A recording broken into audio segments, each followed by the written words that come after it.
عثمان افضل قادری آپ سے مخاطب ہوں۔ آج سپریم کورٹ میں تحفظ ختم نبوت کے حوالہ سے کیس کی سماعت ہوئی۔ عدالت عظمیٰ نے کہا ہے کہ ہم مزید موقع دیتے ہیں جو حضرات اپنی تحریری محفوظیں ہیں وہ اگر عدالت تک پہنچانا چاہیں تو وہ تنظیم میں اپنی تحریری چیزیں موقع اور دلائل جو ہیں وہ عدالت عظمیٰ کو پہنچائیں۔ اس کے علاوہ عدالت عظمیٰ نے کچھ سوالات بھی کیے ہیں، الحمدللہ ہم نے اس کا جواب بھی دیا ہے۔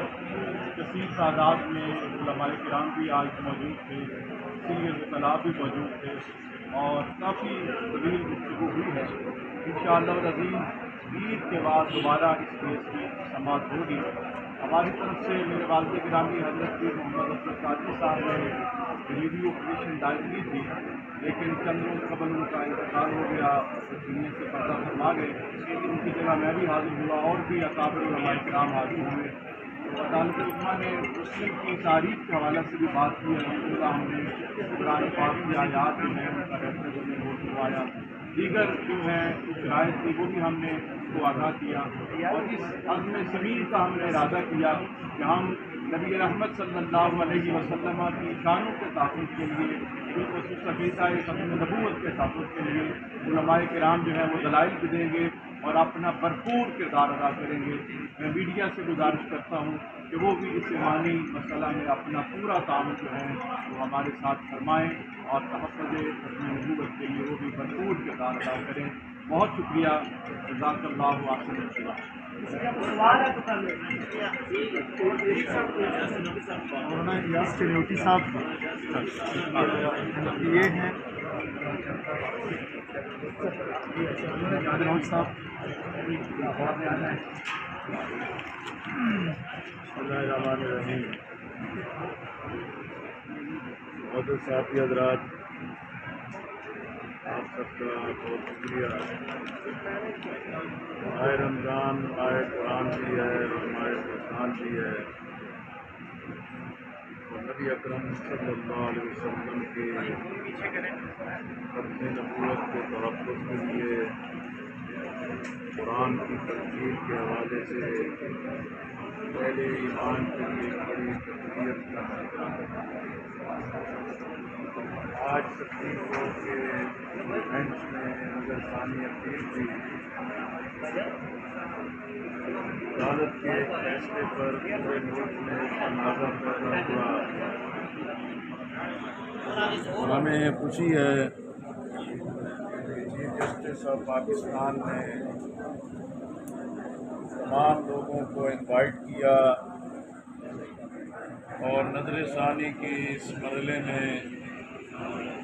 تمام لوگوں کی بات کو سننے کے لیے انہوں نے گنجائش پیدا کی، اور آج مختلف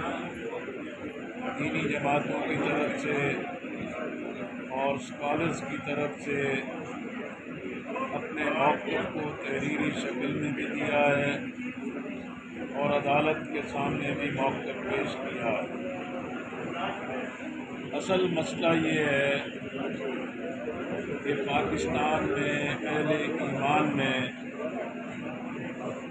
قادیانیوں کے غیر مسلم ہونے کا فیصلہ ہو چکا ہے،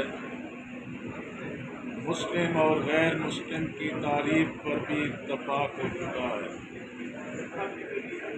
اور ملک میں کام اسی وقت چل سکتا ہے کہ آئین کو تسلیم کیا جائے،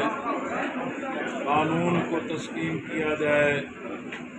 قرآن و سنت کے احکامات کو تسلیم کیا جائے۔ جب ان بنیادوں کو تسلیم نہیں کیا جاتا تو یہی فساد کی جڑ ہے۔ قادیانی نہ قرآن کو مان رہے ہیں، نہ حدیث کا فیصلہ تسلیم کر رہے ہیں،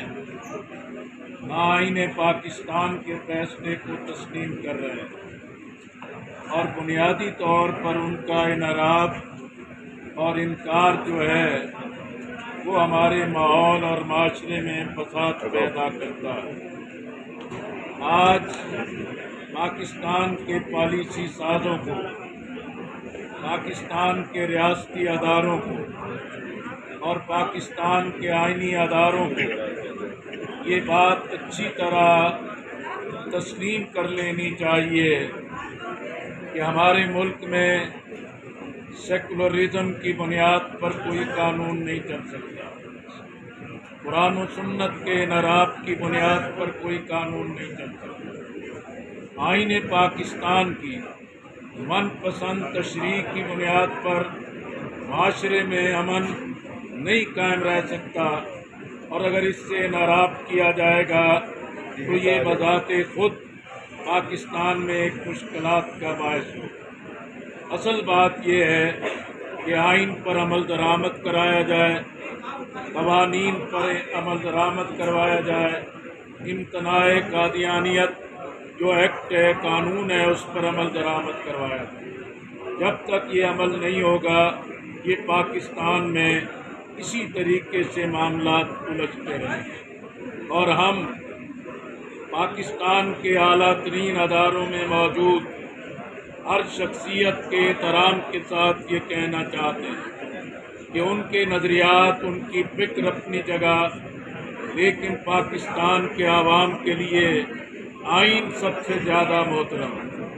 قرآن و سنت کے احکامات سب سے زیادہ محترم ہے، اسلام کی تہذیب اور اس کی اخلاقی قدریں سب سے زیادہ محترم ہے۔ ایک مٹھی بھر اپنی مرضی کا ذہن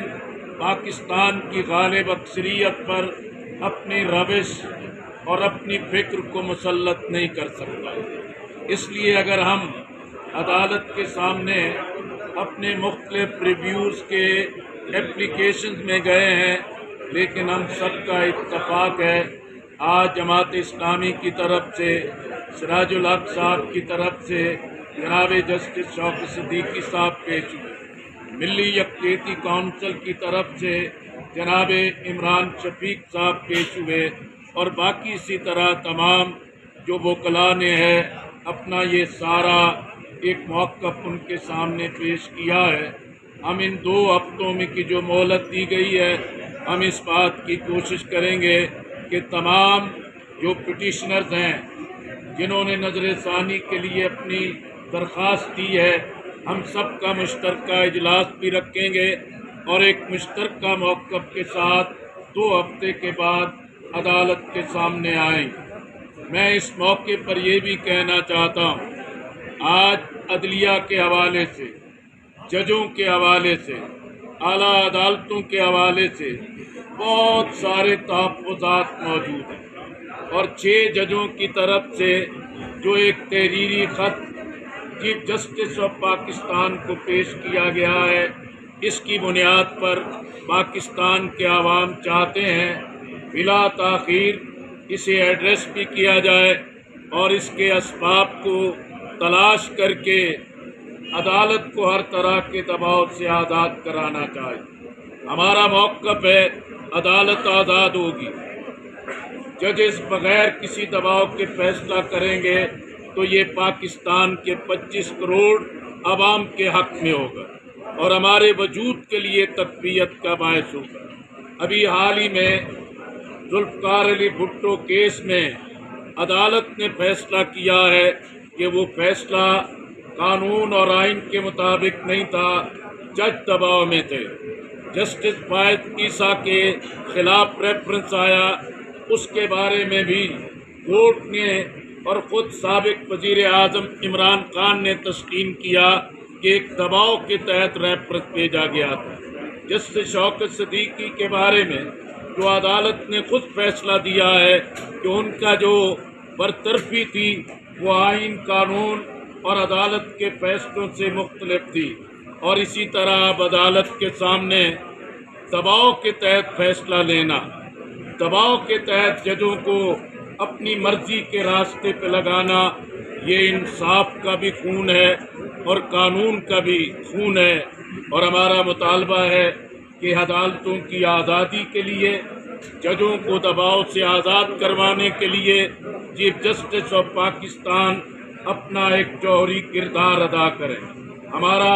2 ٹوک اعلان ہے کہ ہم پاکستان میں آزاد عدلیہ کے لیے، آئین اور قانون کی حکمرانی کے لیے